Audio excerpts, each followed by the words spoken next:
Welcome to Man Does Tech, where I solve the problems you didn't even know you had. In this video, I will explain how to make a Facebook group public. First, open Facebook and find the Groups section on the left sidebar. Click the Create New Group button. You'll then be prompted to give your group a name.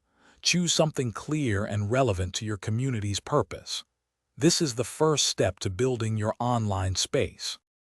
Next, it's crucial to set your group's privacy. Select Public from the options to ensure anyone can see the group, its members, and posts.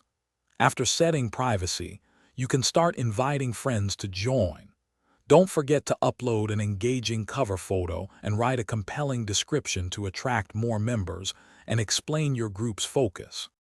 Once your public group is set up, dive into the group settings.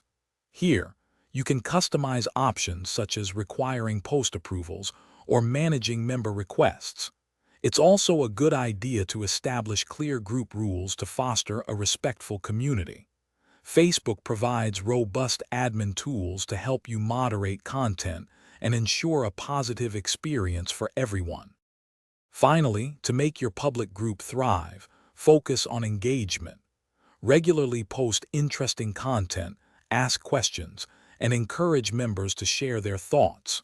Respond to comments and foster a sense of community. Promote your group on other platforms to attract new members and expand your reach, making your public group a vibrant hub. Thanks for watching. If you found this helpful, don't forget to like and subscribe.